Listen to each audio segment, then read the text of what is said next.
C'est le livre de Cyrulnik. Oui, alors Boris Cyrulnik était passé sur la 5 à la grande librairie et je ne suis jamais penchée sur sa théorie de la résilience, mais j'en ai toujours eu quand même la curiosité. Et c'est vrai que ce sont des pavés théoriques qui m'ont toujours rebuté. Et lorsque Freddy en a parlé, j'avais en tête l'interview que j'avais eue de Cyrulnik à la grande librairie et j'avais mon esprit été quand même en alerte et ça m'avait. Donc j'ai acheté le bouquin qui s'appelle Je me souviens. Donc c'est intéressant. Il y a une curiosité intellectuelle à lire ce petit ouvrage, dans la mesure où c'est la première fois que Cyrulnik se livre sur la question de son enfance. Parce qu'en fait, toute sa théorie de la résilience s'est constituée un petit peu au point aveugle, parce qu'on ne sait pas trop comment cette théorie est arrivée là de nos jours, décrochée de la psychanalyse, enfin, décrochée de tout cursus théorique depuis toujours, parce qu'il y a une formation de neuropsychiatre. Et c'est vrai que c'est une théorie qui lui est tout à fait personnelle. Donc, Cyrulnik, c'est un enfant d'un couple de juifs polonais. Et donc, ce couple de juifs polonais sont en France, lorsque Cyrulnik naît en 1937. Qu'est-ce que c'est son prénom? Boris. Son père est ébéniste et il s'engage dans la Légion étrangère comme beaucoup de juifs européens.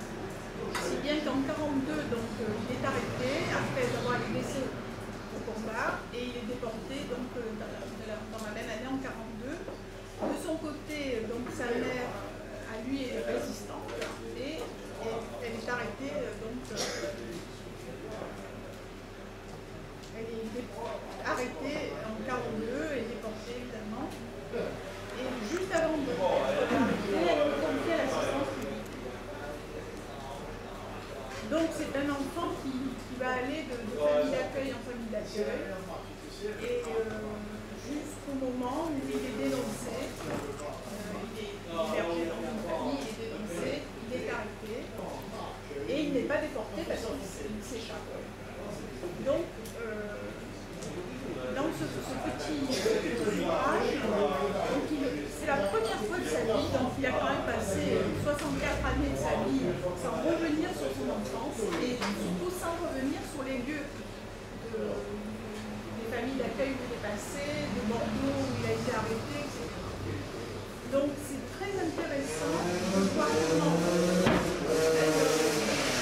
pour tenir dans la vie, à inventer une théorie qui en fait est sa solution à lui pour tenir dans la vie, coûte que coûte, pour ne pas revenir sur les éléments traumatiques qui sont en face. Donc, il a voulu faire de cette solution quelque chose d'universel pour le transmettre à d'autres. Alors, moi, ma question, c'était quand même, parce que je l'ai toujours trouvé sympathique, cet homme. Je sais qu'il n'est pas psychanalyste, il n'a pas mes options théoriques, donc je me dis, mais en fait, quand même, ce succès, c'est pas pour rien, tout de même. Et là, en le lisant, j'ai saisi pourquoi il avait pu toucher beaucoup de monde, parce que c'est vraiment très honnête, quand même, sa démarche. Même si c'est au point aveugle, c'est-à-dire qu'il y a une délégation, un refoulement extraordinaire, dont il témoigne à travers ces quelques pages, qui sont en fait une interview, dans la mesure où c'est la rencontre avec un journaliste qui fait que ce journaliste l'amène Manu Militari sur les lieux de l'enfance, c'est-à-dire retour dans la famille d'accueil, sur les lieux de la famille d'accueil, donc dans la campagne bordelaise, et en fait en retrouvant les lieux, remonte des événements, des souvenirs, alors que toute sa vie, il s'interdit ça quand même. C'est ça qui est extraordinaire, c'est qu'il là, il se laisse aller, comme il dit, à laisser remonter le souvenir, chose qu'il interdit à tous ses patients. Et là, il est touché quand même par ce qui revient, et il en témoigne. Dans ce sens que c'est très intéressant. Et Bon. Il vous a eu l'air vraiment déstabilisé ou pas? Ben, il dit quand même, comme il dit, qu'il a passé quelques mauvaises nuits. Hein, ce qui est, Ce n'est que ça. Voilà. oui, mais bon, je vous livre mon étonnement et en même temps une réponse à mes questions, c'est-à-dire que je me suis toujours demandé pourquoi cet homme avait réussi finalement dans le monde à se tenir si loin de la psychanalyse. Et il y a un témoignage, c'est que donc il est interne dans un hôpital parisien et arrive, il est interne donc aux urgences, arrive une vieille dame qu'on laisse dans les couloirs comme ça, sans soin, et donc lui, jeune interne, débarque, s'offusque de la situation, demande qu'elle soit reçue immédiatement dans un box, et là, dans l'instant, passe, nous dit, un grand psychanalyste qui entend l'infirmière dire « Monsieur Cyrulnik ». Et à ce moment-là, le psychanalyste se tourne et lui dit « Vous êtes le fils de Aaron ?» Et il lui dit « Oui, je voudrais vous voir, j'ai été résistant avec votre père. » Il lui donne son adresse, et Cyrulnik dit « Je n'ai jamais pu me rendre à ce rendez-vous. Je l'ai regretté toute ma vie, et encore aujourd'hui, j'ai ce regret. » Voilà. Donc, on a la racine là de cet écart qu'il a eu, de ce point extime dans lequel il s'est positionné toute une vie. En fait, je ne vous livre pas, vous ayez le plaisir de lire ce qu'il décrit du moment où il est arrêté. En fait, donc le moment où il est arrêté, le moment où tous les enfants sont regroupés dans la synagogue de Bordeaux, lui prend déjà, en tant qu'enfant, une position extrême. C'est-à-dire qu'il ne va pas sur la couverture où tous les enfants sont organisés autour de boîtes de lait Nestlé pour les attirer comme des guêpes.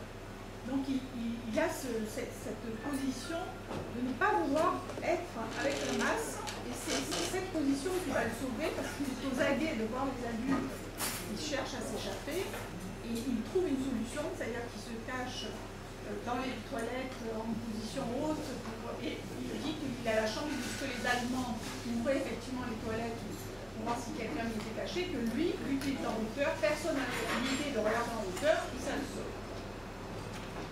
Donc, on voit bien que cet enfant, d'emblée à cette position de vouloir être à l'écart, et on retrouve cette position de mise à l'écart dans la façon dont il s'est conduit vis-à-vis de toute théorie. Voilà. Et cette position, c'est sa position dans le monde, comment il a pu se trimballer toute une vie, donc 64 ans après tout ce qui est arrivé, il a fallu quand même 64 ans qu'il retourne sur ces lieux de l'enfance. Donc, pour comprendre une théorie, il est intéressant de voir le type, puisque vous en comprenez la genèse, on voit un petit peu tout ce qui a été vécu, et on ressent cette volonté. Là, l'inscription théorique trouve ses racines dans l'expérience unique de cet homme. Parce que je me souviens, il y a peu de temps de cela, les psychanalystes en général ne le lisaient pas. Ça m'étonne même que vous soyez allé vers ce... Et parce que j'ai toujours trouvé, quand je l'entendais parler, il y avait un accent authentique, que c'était pas du blabla. Donc l'intérêt de la médiatisation, de le voir à la télévision, ensuite on se tourne vers autre chose. Ce qui ne m'a pas découragé, oui, c'est quand même l'annonceur. Et il avait quel âge quand il s'est échappé comme ça? Il avait 6 ans. Alors je vous lis, voilà, un point de lecture personnel, c'est que donc il souligne vraiment comme un étonnement, si vous voulez, donc quand il entend parler les hommes donc, qui sont censés entourer tous ces futurs déportés, il entend des hommes dire les wagons sont scellés. Et lui, enfant, scellé, il ne sait pas ce que ça veut dire, donc il entend les wagons sont salés. Mais il entend dans le ton quand même de ces personnes que c'est quelque chose de dangereux et de tout à fait terrifiant. Donc on a ce signifiant, la salée qui épingle, et ensuite, donc, dans ce qu'il décrit donc, de ce qui a conduit sa vie, il y a une parabole. La parabole